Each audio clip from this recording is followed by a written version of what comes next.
Elizabeth with Flower Power Health, and today I'm going to address a question that I've heard a bunch of times recently, which is, how can I train for a race while I'm working 12-hour shifts on my feet? So this question is near and dear to my heart because I worked for many years as an ICU nurse. I understand it can feel like a momentous effort just to get enough energy to last the whole 12 hours. And it can kind of start to feel like the job is taking over your life and crowding out the other things you might want to do, like, say, training for a race. And the good news is, yes, you can do it. And if you do it wisely, you'll feel better at work too. So a couple things that I'm going to suggest. The first is to pick a goal and a plan that you can execute. So there may be a time in your life to do a 100-miler, and there may be a time in your life where doing a half marathon is more appropriate. So start out just being realistic and honest with yourself about what's right for right now.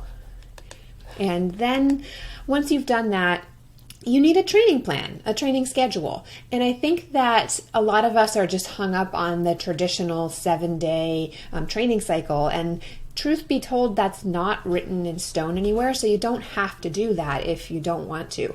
You could try doing your long runs on Tuesday. You don't have to do the same thing every week. You can fit it in where it fits. So that's a really good thing to keep in mind. And sometimes this means you need something custom and that one of those cookie cutter plans isn't going to work for you. Another one I want to suggest is try going before your shift and not after. So if you do morning, get it in before. If you do night shift, get it in the afternoon. And it doesn't have to be long on those days. It could be, 25, 30 minutes, and that's enough. Because my next point is that time on feet is important. And if you're running around busy all day, you're working on the hospital floor, that's a kind of training too. So give yourself some credit for that and then support yourself for that. So that means recovery and nutrition that supports that busyness. So when you're home after a shift like that, maybe that's not the best time to be running around like crazy, and let your downtime be fully down. So, permission to watch Netflix. And then something simple like wearing compression socks, elevating your legs, can make a huge difference. Sounds simple. It is simple, but also very effective.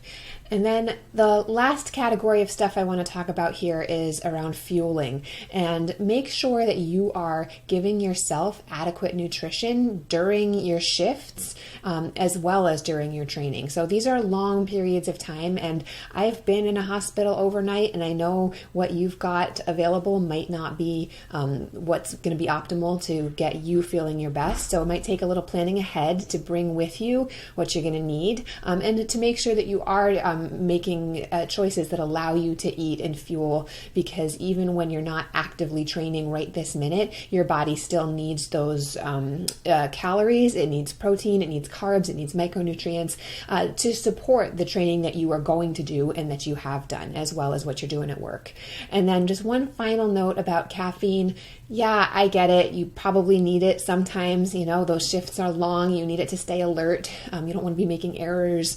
But just be cognizant of the amount that you're taking in. Some of the products that are on the market, energy drinks, have a really, really whopping dose of caffeine. And if you're taking that late in a shift, it might also impact your ability to get sleep, which is often where that adaptation and magic really happens. So some basic strategies here that I hope help you.